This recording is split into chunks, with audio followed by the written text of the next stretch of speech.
गोपी मिलकर के कहती हैं कृष्ण ये ब्रज तो धन्य है। ये ब्रज का नाम ब्रज इसलिए पड़ गया कि ब्री माने हो गया ब्रह्म, जा माने जन्म। यहाँ आपका जन्म हुआ है, ब्रह्म अजन्मा है।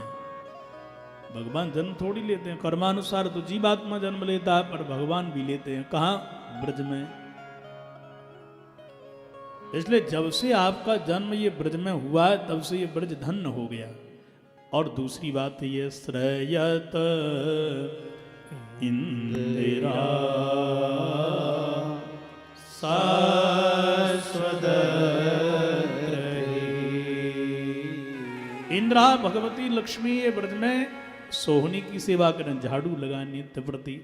वैकुंठ में लक्ष्मी की पूजा होती है और यहाँ वो सेवा करती हैं, पूजती हैं, ब्रज की पूजा करती हैं। देखो कृष्ण किसी को शस्त्र से मारना वध नहीं कहलाता है, नेह लगा करके त्याग देना भी वध है। आपको मारना था तो हमको आपने विष के द्वारा, आपने इंद्र के प्रकोप के द्वारा, अग्नि के द्वारा, वर्षा के द्वारा, तूफान के द्वारा क्यों बचाया? वर्षासुर के द्वारा क्यों बचाया? क्योंकि आपका स्वभाव है, आप नंद नंदन है, यशोदा के बेटा हैं, वो दोनों ही शील सुशील है ना। जैसा जहर काली नाग के अंदर था वैसा हमारे अंदर नहीं है, पर आपने काली नाग के जहर को अपने चरण के प्रहार से मिटा दिया, तो अपना वही चरण हमारी छाती में विराजमान कर दो, हमारा अभिमान भी मिट जाएगा। अभिमान भी एक जहर है, पर काली नाग जैसा नहीं है। आपकी मधुर बंसी की तान, आपकी सुंदर आवाज को सुनकर के हम सब मोहित हैं।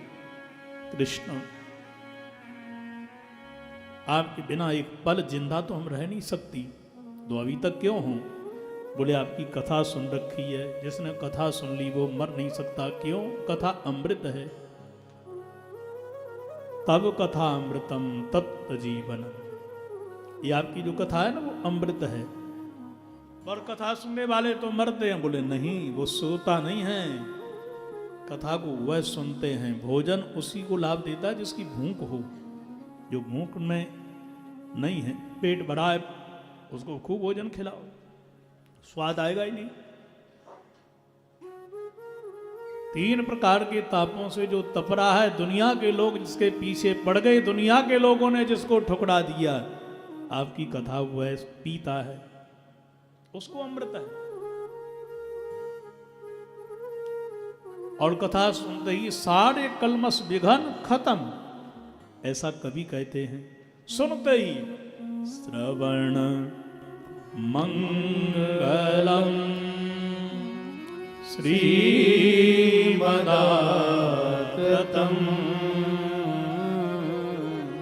प्रोवीगणन्ति ते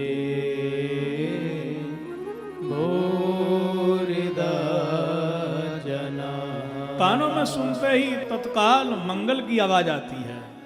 कानों में आई कथा गोविंद की तो दुख मिट गया, सारे संशय मिट गए।